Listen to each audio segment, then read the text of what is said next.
I watched my own grandson drink from the glass he just tried to poison me with. 3 gulps, then his face drained whiter than the china. But the real gut punch, my son watched it happen and smiled.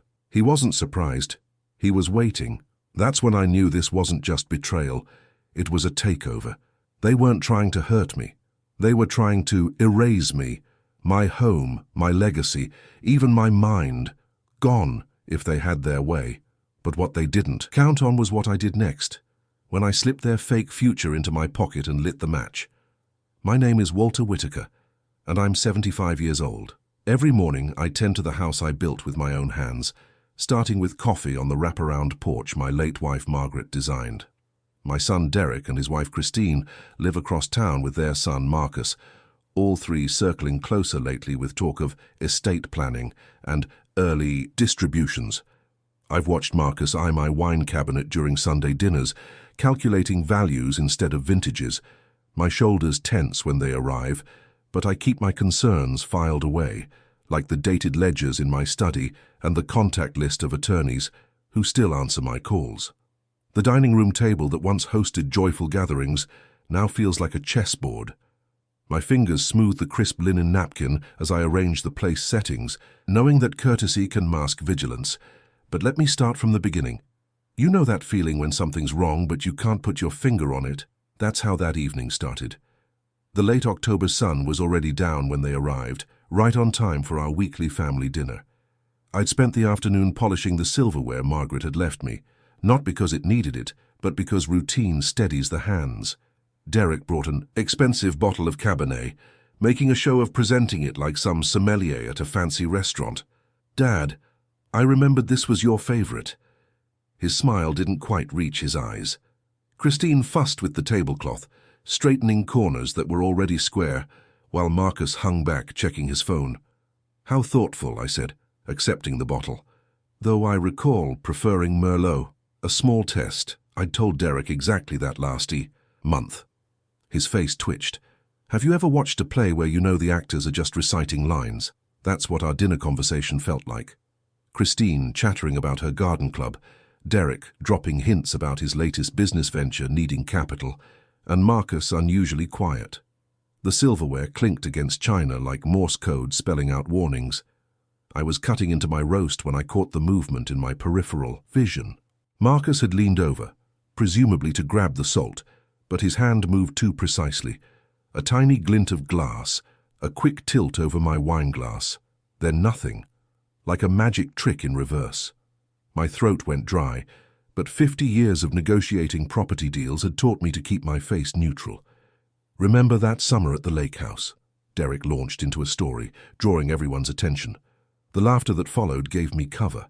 Without breaking my smile, I reached for both our glasses, making it look like I was just shifting them away from my elbow. Simple sleight of hand, the kind Marcus probably thought he'd invented. Would you believe my hands didn't even shake? Funny how clarity hits when the stakes go high enough. Marcus lifted his glass, my glass now, in response to some toast his mother was making. I watched him take 3 long swallows before the change started. First, his collar seemed too tight. Then the color drained from his face like water from a broken pipe. Sweat beaded on his forehead despite the room's chill. "I need some air," he muttered, nearly knocking over his chair as he stumbled out. Christine half rose to follow, but Derek caught her wrist. Interesting. The grandfather clock in the hallway, Margaret's pride and joy, tick-tocked through the silence. Each click felt like a hammer on my nerves, but I kept my breathing steady, counting heartbeats like I used to count nails while framing houses. 1 breath, 2 breaths, study their faces. Derek's eyes kept darting to my untouched wine glass. Christine's smile had a brittle edge. The candlelight caught the sheen of sweat on Derek's upper lip, but he was trying too hard to look concerned about his son. I finished every bite on my plate, moving my fork with deliberate precision. When no one was looking, I slipped the linen napkin with its damning wine stain into my pocket. My workshop skills taught me evidence matters more than accusations. "Should someone check on Marcus?" I asked, pushing my chair back with a careful scrape. "Oh, you know how kids are these days," Derek waved it off, probably just tired from studying, but it was the look I caught as I stood, That flash of satisfaction in Derek's eyes when he glanced at my full wine glass, that settled it. Like a contractor finding the first crack in a foundation, I knew my next step had to be a thorough inspection.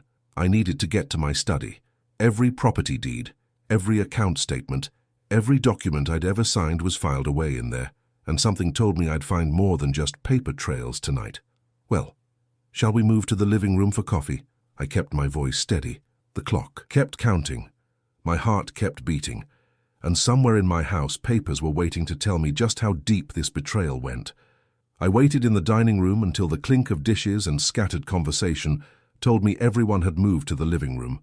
My hands itched to get into the study right then, but patience had saved me more than once in property deals.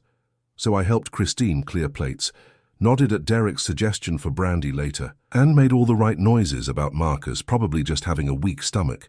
You know that feeling when you walk into a room and something's just off? That's what hit me when I finally got to my study. The air felt different, like someone had disturbed its usual stillness. Everything looked the same at first glance. The leather chair where I'd spent countless evenings reviewing contracts, the wall of family photos, the neat stacks of files on my desk. But there were tells if you knew where to look. The dust line on my filing cabinet had shifted slightly. A pencil on my desk pointed north instead of east. I'm particular about these things, have been since I started drafting renovation plans decades ago. Small details, sure, but they screamed like neon signs to eyes trained by years of inspecting properties for damage. My hands didn't shake as I opened the bottom desk drawer. They never do when I'm focused. But my stomach dropped when I saw my estate papers. They looked right but felt wrong. I'd organized these documents myself just last month, each one dated and filed with the precision that had built my business. Well, well, I muttered, laying the papers out under my desk lamp. Let's see what we've got here.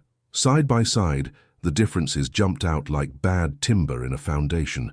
The original dates had been altered, subtle changes but clear as day to someone who'd spent 40 years reviewing legal documents. Whole pages had been swapped out, the paperweight just slightly off from the originals. I ran my fingers over the signatures, feeling where the pen had pressed. Wrong pressure, wrong flow. These weren't written, they were copied. Remember those old carbon paper days? How you could always tell the original from the copy. This was like that, but more sophisticated. The notary stamps looked good at first glance, but the ink density was off. And there, in the middle of page 6, a clause header in Calibri font, when the rest used Times New Roman. Amateur mistake, really. My throat got tight as I worked through the implications. Someone had gone through a lot of trouble to alter these papers, but they'd rushed it. The question was why? Why now? Then I remembered the chatter at dinner about a family meeting at the end of the month. Marcus's nervous laugh when Derek mentioned getting everything sorted out properly. The pieces started clicking together like a lock's tumblers falling into place. I pulled out an envelope, dated it, and carefully folded away the wine-stained napkin from dinner. Evidence just like the photos I started taking with my phone. Every page, every inconsistency, every forged signature. The lamp's glow felt too bright suddenly, too exposing. So I powered it down after triple-checking the images had saved. Just as I was slipping the copied documents into my pocket, footsteps echoed in the hallway. Heavy, purposeful steps that I recognized as Derek's. I stood perfectly still, the way I used to when inspecting unstable structures. One wrong move could bring everything down. The footsteps stopped right outside my study. The silence stretched, broken only by the soft sound of my breathing and the ancient tick of Margaret's clock down the hall. The doorknob jiggled once, testing. I kept my eyes fixed on that doorknob, wondering if this was the moment everything would spill into the open. But after what felt like hours compressed into seconds, the testing grip released. The footsteps resumed, fading away down the hall toward the living room's muted conversations. I let out a slow breath. My hand brushed against the pocket, holding those damning copies, and a coldness settled in my chest that had nothing to do with the evening air. First light hadn't even touched the horizon when I pulled into Mario's diner. The place had been there since I'd built my first property across the street in '82. Same cracked vinyl booths, same coffee that could strip paint, same fluorescent buzz overhead that made everyone look like they'd seen better days. You know those moments when you're about to change everything. That's how it felt sliding into booth 7 with my manila envelope of evidence. The waitress, Marie, who'd been there longer than the linoleum, brought coffee without asking. Some routines you can set your watch by. "Still taking it, Black Walt?" A familiar voice made me look up. There stood James Chen, my late partner Mike's brother, looking exactly like he had when he'd retired from the law firm 5 years ago. Same neat moustache, same wire-rimmed glasses, same way of carrying his briefcase like it held state secrets. "James," I gestured to the seat across from me. "Thanks for coming so early." He settled in, ordered coffee, and folded his hands on the table. "Mike always said if you called before sunrise, it meant either a golden opportunity or serious trouble." His eyes crinkled. "Given recent events, I'm guessing it's the latter." I laid out everything: the poison attempt, the forged documents, Derek's midnight prowl past my study. James didn't flinch, didn't interrupt.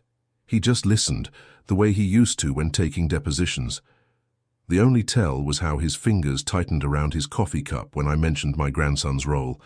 "Let me see everything," he said finally. The fluorescent lights caught his glasses as he bent over the documents I spread out. The stained napkin went into a plastic evidence bag he pulled from his briefcase. Old habits die hard with lawyers, I suppose. Marie refilled our cups twice while James made notes and phone calls. His tablet glowed as he accessed county records, his fingers tapping and scrolling through screens I couldn't quite see. "Here we go," he muttered after about an hour. "Your son's filed for a family trust meeting. End of the month. Says it's to simplify succession planning." He turned the tablet so I could see. I grabbed my yellow legal pad and wrote the date down. My pen circled it twice, the scratching sound loud in the quiet diner. The wall clock above the counter ticked away, each sound like a footstep getting closer to something I couldn't take back.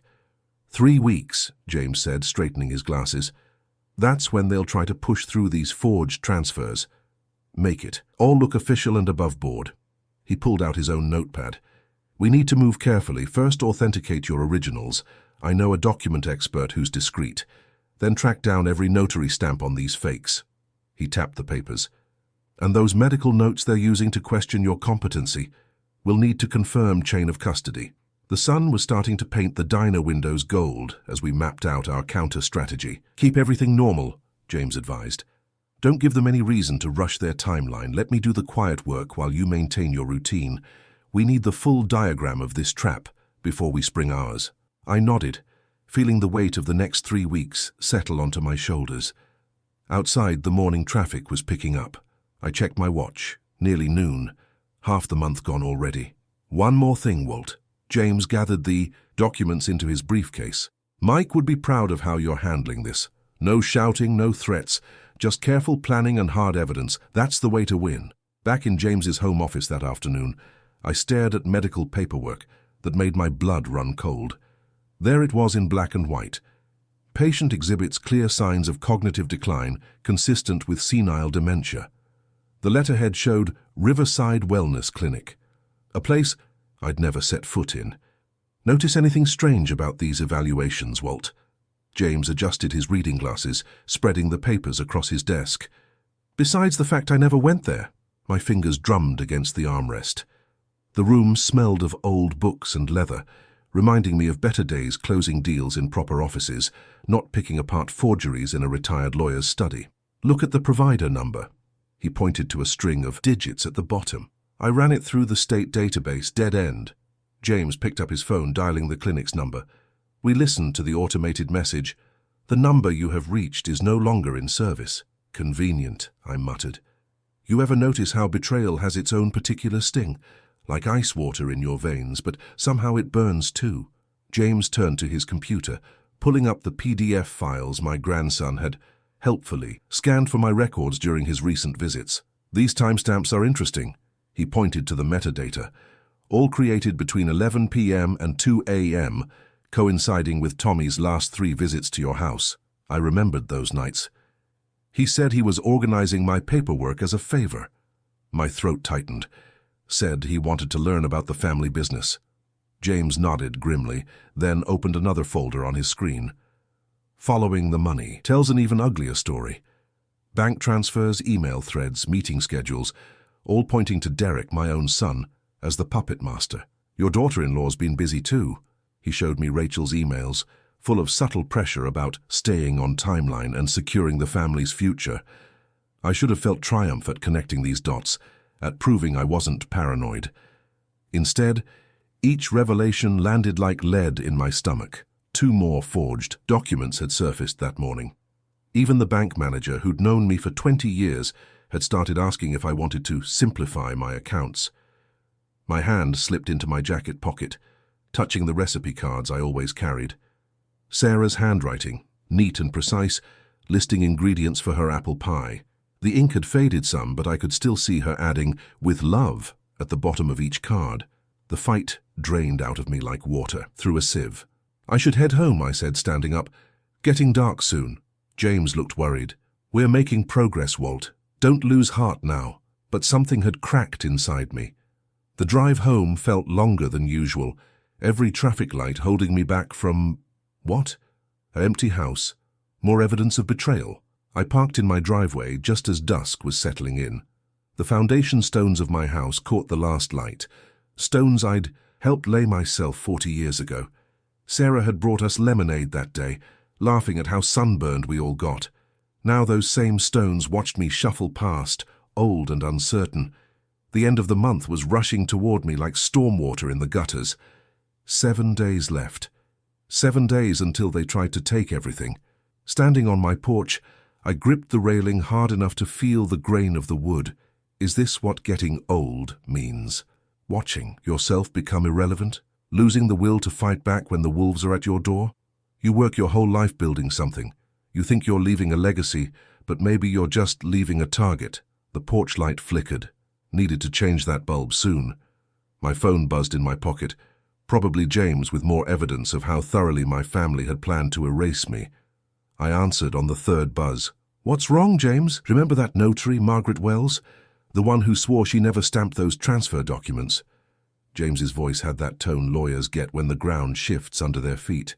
"She's suddenly developed amnesia about ever meeting you." My shoulders sagged. I'd spent 3 days building that testimony. What changed her mind? More like who?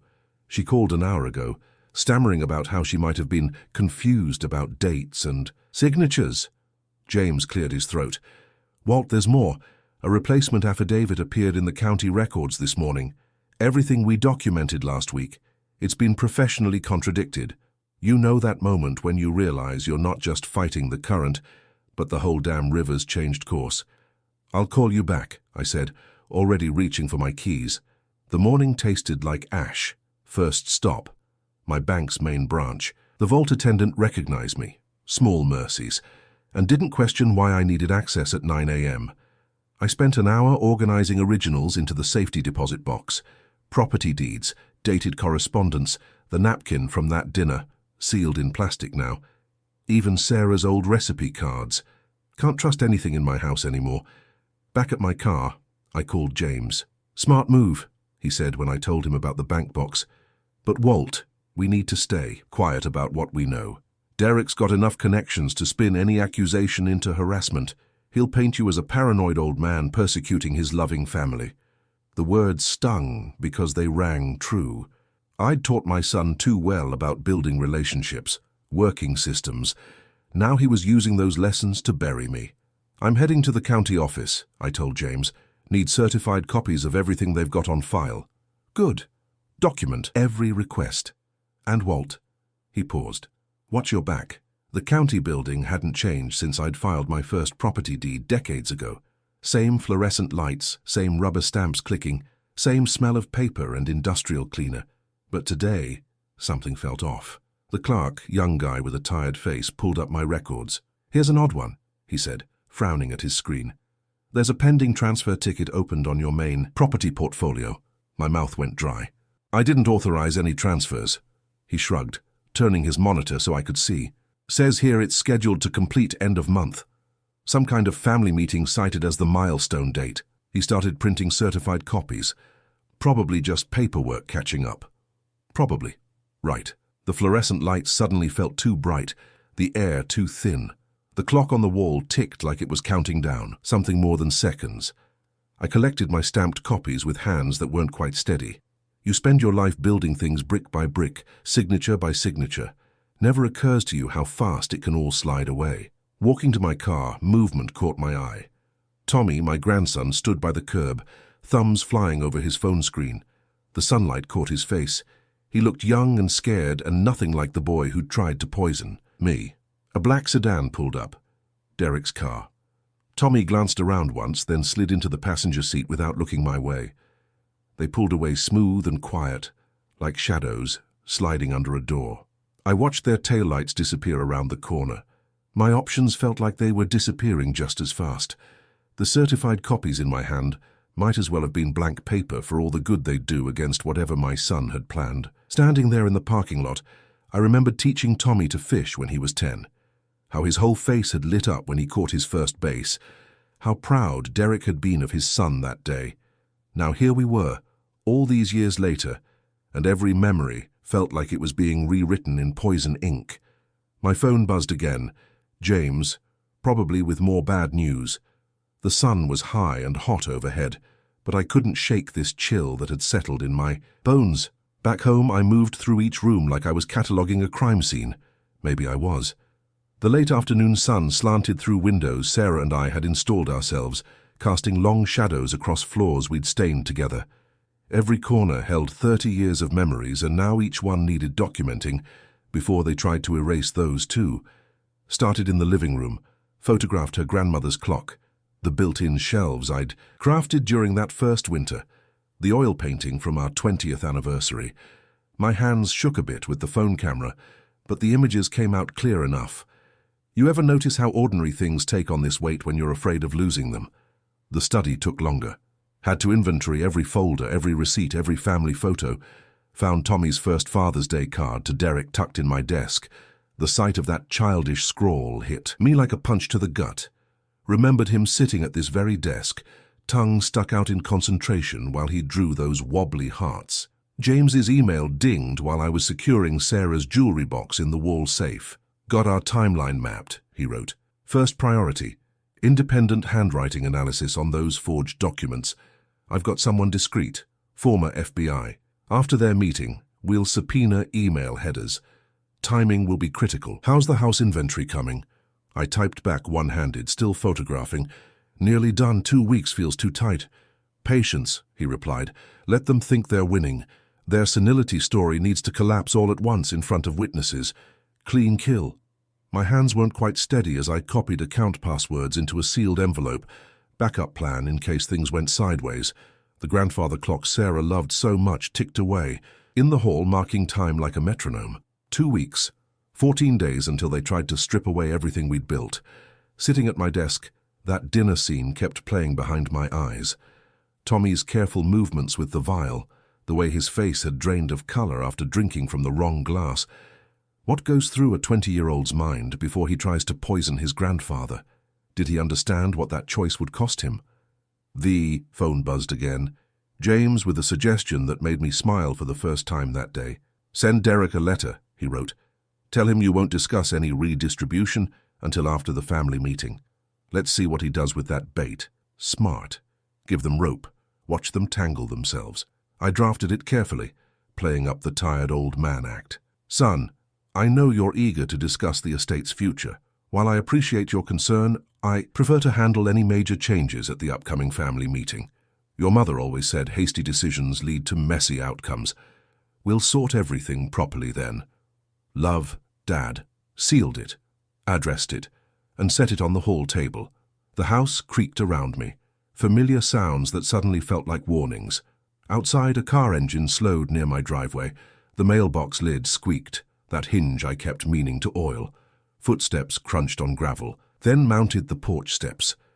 I stood perfectly still.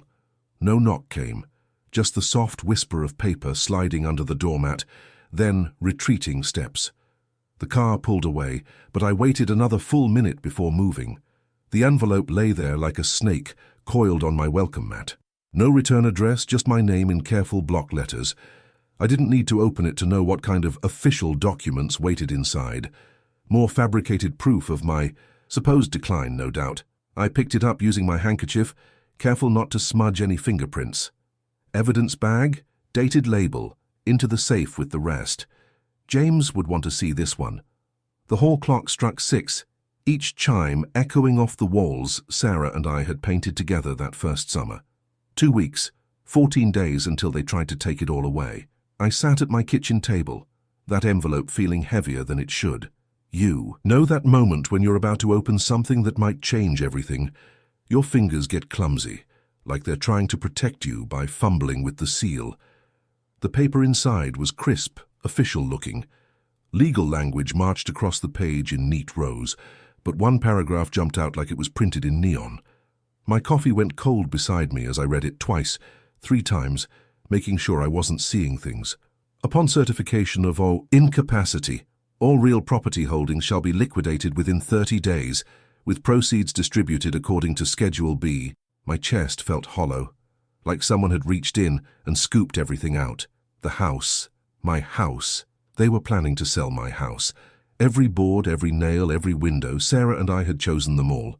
I remember her sketching the kitchen layout on graph paper, erasing and redrawing until it was perfect. We'd spent that first summer painting, arguing about colors until we were both speckled with samples. The maple tree out front. We planted it the day we moved in. Now it towers over the yard, shading the porch where we used to drink lemonade and watch thunderstorms roll in. You ever notice how memories stick to walls like invisible wallpaper? Every room in this place holds pieces of us. I picked up my phone with shaking hands and called James. Found something, I said, trying to keep my voice steady. Need you to verify it. What are we looking at? He asked. 30-day liquidation clause. They're planning to sell my house. The silence on his end spoke volumes. Send me photos, he finally said. I'll cross-reference with the other forgeries. While I waited, I circled 30 days in red pen, then underlined the parcel number, like marking it somehow made it less real. My mind kept throwing up images. Strangers walking through our rooms, pointing at Sarah's built-ins, slapping price tags on memories. James called back within the hour. It's part of the same package, he confirmed. The paper stock matches the other forged documents. Whoever drafted this knew exactly what they were doing. Something cold and hard crystallized in my chest. Not panic anymore. This was different. This was resolve. We need to move fast, James continued, but smart. One wrong step and they'll accelerate their timeline. What's our play? Your grandson's the weak link. He's young, scared after that dinner incident. Get him alone, confront him with what we know, record everything. Made sense. Tommy was always the follower, not the planner. I grabbed a legal pad and started bullet-pointing questions. Who provided the poison? When did the forgery plan start? What was promised to him? Who else is involved? Keep it calm, James advised. No accusations, just facts and open-ended questions. Let him talk himself into a corner. I practiced the questions in the dark study, pitching my voice gentle but firm. Had to get this exactly right. One shot at breaking this whole thing open. Finally, I picked up my phone and typed out a message to Tommy. Need to discuss your college plans. Tomorrow afternoon at the diner? Just us. The response came quickly. Okay, Grandpa, 2 p.m.? Perfect, I replied, then set the phone down carefully. The house creaked and settled around me, like it knew what was at stake. Sarah's wind chimes tinkled softly on the back porch, the ones she'd hung the summer before she got sick. 30 days. They thought they could erase 30 years of memories in 30 days. I looked at my bullet points one more time, then folded the paper into my wallet. Tomorrow's conversation would either crack their whole scheme wide open or send us scrambling for a new plan. Either way, I wasn't letting go of this house without a fight. I picked a bench near the duck pond, far enough from the playground that Tommy wouldn't feel cornered. The September air had that crisp edge to it, reminding me of days I'd brought him here as a kid, teaching him to feed the ducks with torn bits of bread. The path crunched under his sneakers at exactly 2. He had his hands stuffed in his jacket pockets, shoulders hunched against more than just the breeze. Amazing how young he looked right then. Not the cocky college kid who'd tried to poison me, but the little boy who used to beg for just one more story before bed. Thanks for coming, Tommy. I gestured to the space beside me. Sit down. Let's talk. He perched on the edge of the bench like he might need to bolt. And what's this about, Grandpa? You mentioned college plans? We'll get to that. I kept my voice gentle, the way I used to when he'd skinned his knee. But first, I need to ask you about what happened at dinner last week. His shoulders tightened. What do you mean? You know that moment when you're working with wood and you have to decide whether to sand with or against the grain? This felt like that. One wrong move could tear everything apart. I saw you pour something in my wineglass, I said quietly. Then you drank from it yourself when I switched them. You got sick and left early, remember? The color drained from his face. His eyes darted toward the path, measuring escape routes.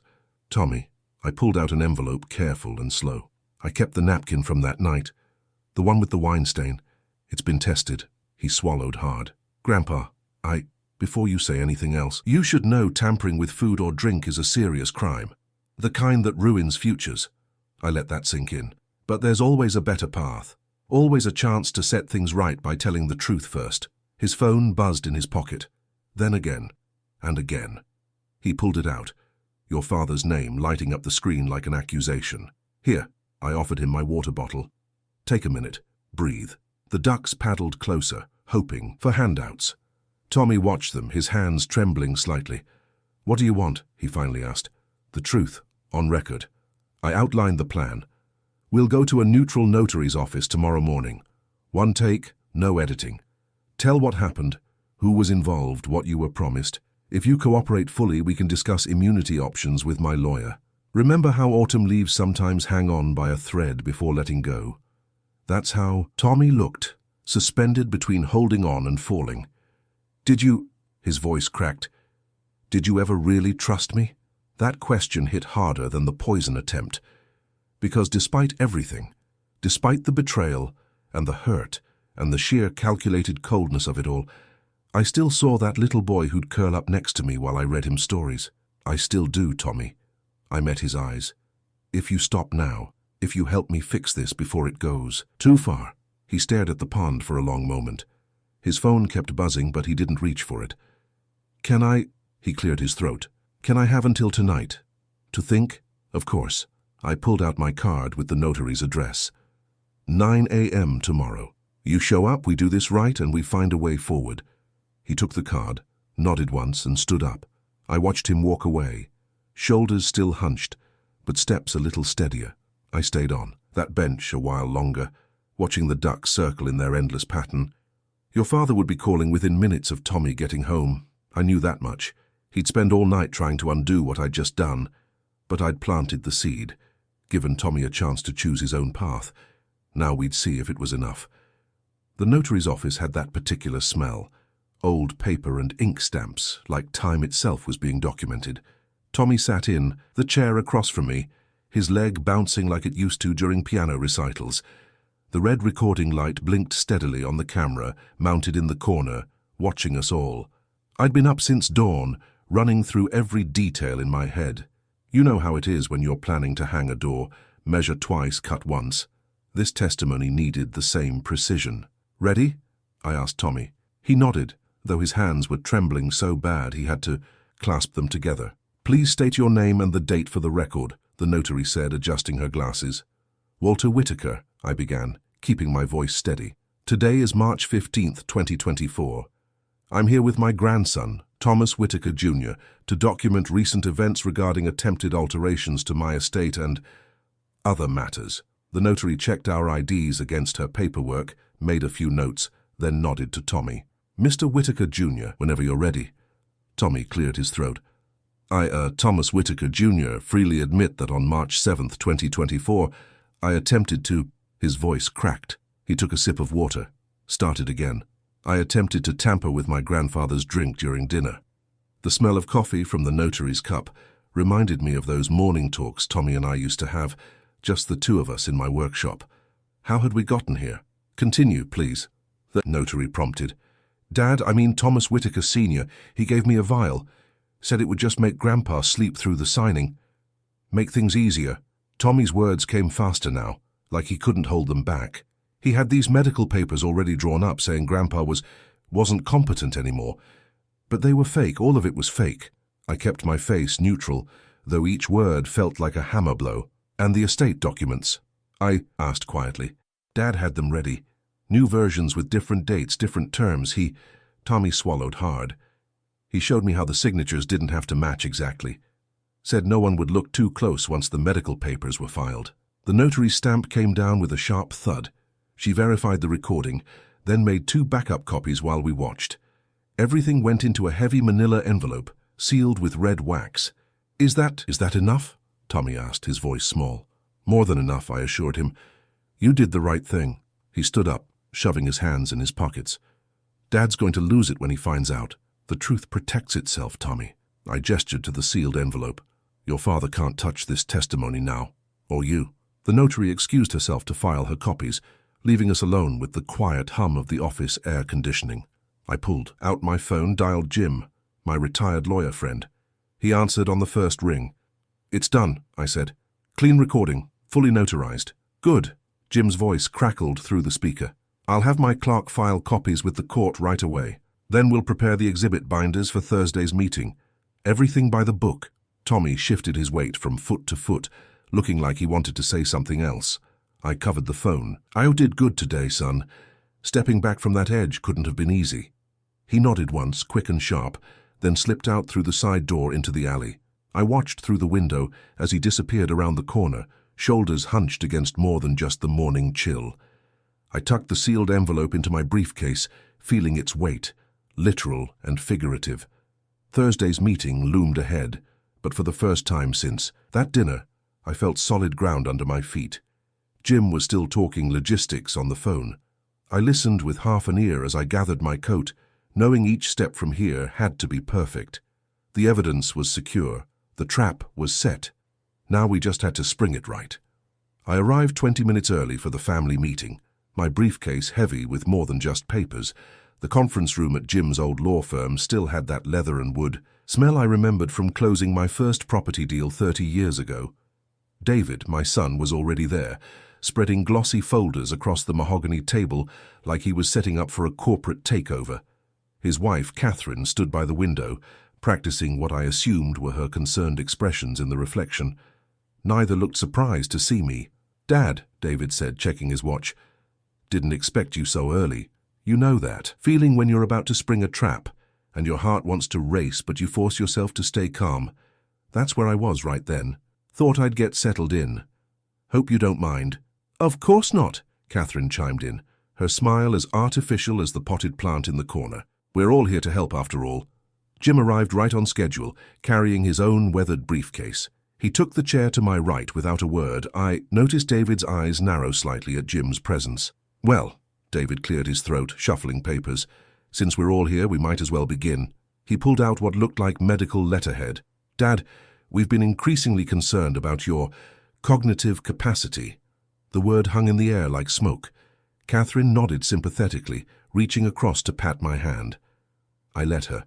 "I have documentation here from specialists," David continued, sliding papers across the table.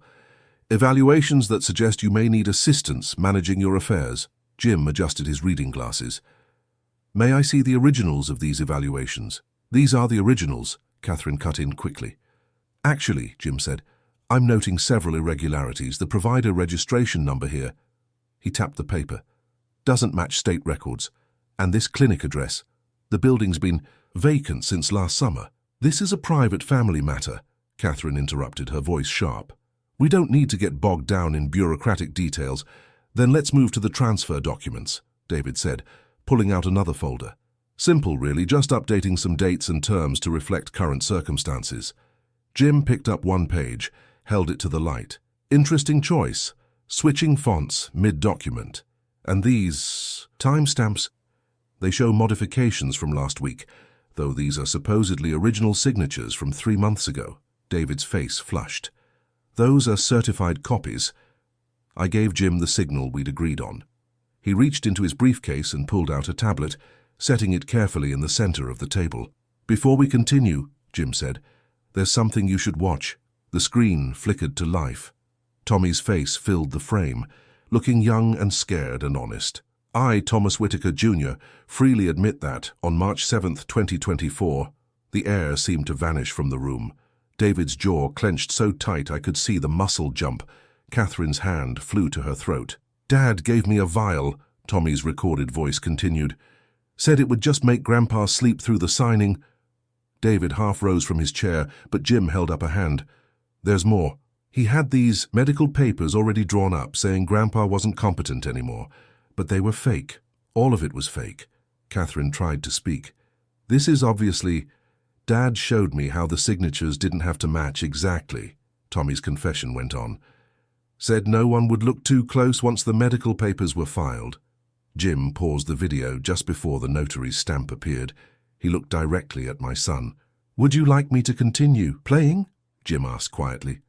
Or would you prefer to explain why you gave your son poison to use on his grandfather? The clock on the wall ticked once, twice.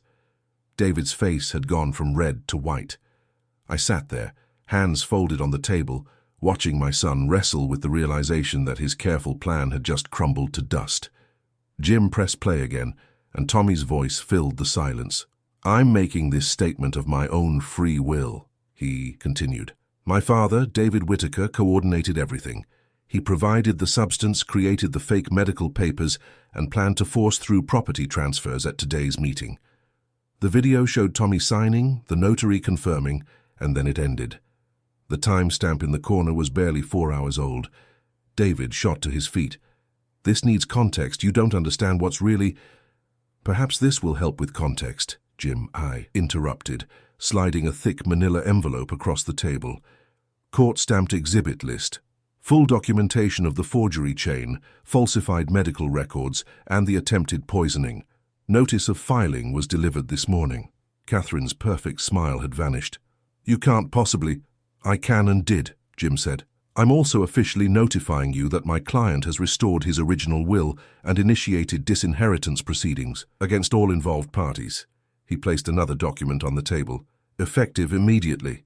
I hadn't raised my voice once, didn't need to. I just stood up, straightened my jacket and walked out. Behind me I heard David calling my name, but it sounded far away like he was speaking from the bottom of a well. Remember how I said earlier that time can move strangely? The next few days proved that. The wheels of justice might turn slow, sometimes, but when they catch solid ground, they can really roll. By noon the next day, the court had accepted our filings. By dinner, formal notices had been served to David and Catherine's lawyer. The day after that, my bank accounts had fresh protection flags. Sole control restored to me, no exceptions. I had this moment standing in the bank lobby after signing the final forms, where I just had to smile. All those years of keeping detailed records, all those careful relationships with professionals who remembered what integrity meant. It wasn't paranoia after all. It was armor. Property holds went into effect by the end of the week. No quick sales, no transfers, no chances for them to strip away what I'd built. The house, my house, the one that still held Sarah's touch in every corner, was safe. Then came the part that probably hit David hardest. The whispers. You know how neighborhoods work. News travels faster than light when it's juicy enough. First it was just questions at the grocery store, folks asking if I was okay. Then bigger ripples, the golf club where David loved to network, the charity boards Catherine chaired. Word got around about a son who'd tried to rob his own father, about forged papers and poisoned wine. Tommy, well, that was the hardest part to watch, even if it was necessary. The college board received our evidence packet on a Tuesday. By Wednesday, they'd opened a disciplinary investigation. Academic integrity violations don't mix well with attempted murder, even if the poison was only meant to incapacitate. The crickets were starting up their evening chorus as I sat on my front porch, finally feeling like I could take a full breath again. The house stood solid behind me, every nail and board where Sarah and I had placed them. In my hand was a draft document for an educational endowment in her name, something that would help kids who wanted to learn honest trades, build things that lasted. My phone buzzed. Another message from Jim about confirmation papers being processed. I set it aside and just listened to the crickets for a while. The porch swing creaked gently, keeping time with the evening breeze. Sarah used to love sitting out here, saying you could feel the day, settling into night like a well-made bed, finding its proper shape. I reached for the glass of water on the side table. Honest water, in a house that was still mine, surrounded by memories that nobody could sell off or sign away. The mail would bring the final confirmation soon enough. For now the crickets were singing, and the porch boards felt warm under my feet, and I had time to just sit and breathe. The mail carrier's familiar white truck pulled up right on schedule that Thursday afternoon. Among the usual stack was a thick envelope with the county court's seal, the kind of official mail that changes lives. I settled into my study chair, the one Sarah had reupholstered twice because I couldn't bear to replace it, and broke the seal. The order was clear: complete disinheritance of David and his immediate family, all forged instruments declared void, my original will restored to full effect. The judge's signature looked like it was carved in stone at the bottom of the page. You know what struck me most? The silence. No dramatics, no shouting. Just the rustle of papers that reset the world to rights. Funny how the biggest moments sometimes come wrapped in the quietest packages. The phone rang. Jim calling with his own copy in hand. "It's done, Walter. Clean sweep. The forensic evidence on those medical forgeries was particularly damning. David won't be able to challenge this. How's he taking it? About like you'd expect. His firm's partners are concerned about the publicity. Seems they're not keen on having a documented fraudster handling trust accounts." I nodded, though Jim couldn't see it. The whispers had grown into something more solid. Just yesterday, I'd overheard two ladies at the hardware store. Can you imagine? Trying to steal from his own father? The week before, David's name had vanished from the country club's board of directors list. Catherine's charity circle had suddenly discovered scheduling conflicts for all her committee meetings. A second envelope arrived by courier that afternoon, this one from Tommy's university. The disciplinary board's recommendation was exactly what we'd expected: immediate expulsion. They'd cited grievous ethical violations incompatible with the institution's principles. The poisoning attempt had sealed it, even if the vial had only contained something to make me seem confused and helpless. I remember Sarah saying once that education was about more than books. It was about building character. The memory stung, but it steadied my hand as I reached for the last piece of paper on my desk. The Scholarship Foundation documents were printed on heavy, cream-colored stock. The Sarah Whitaker Memorial Trade Education Fund, read the header.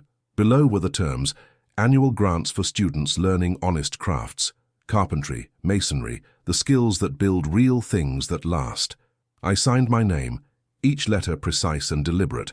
The restored will followed, filed with 3 certified copies distributed to secure locations. No room for misplaced papers this time. No chance for midnight revisions or convenient reinterpretations. As the sun started its evening slide, I carried an untouched glass of water out to the porch. The house rose behind me, solid and true, every window warm with that particular golden light you only get at sunset. I ran my hand along the foundation stones, still cool despite the day's heat, still perfectly fitted after all these years. The scent of fresh-cut grass drifted up from the lawn. Somewhere in the distance, a train whistled, that long, low sound. That always made Sarah say it was calling to travelers to come home. The moment felt clean somehow, settled, like when you finish a project and step back, knowing every joint is square and every nail is true. I'd built more than houses in my time. I'd built a legacy, not just in property or money, but in the simple principle that your word was your bond and honest work was its own reward. That legacy stood now, secured not by force, but by truth, brought to light. The horizon stretched out past the yard, past the trees, all painted in those quiet evening colors that make you think about what really matters. I set the glass down, unopened, and let out a slow breath. "You know," I said to the gathering dusk, "greed buries families faster than time ever could.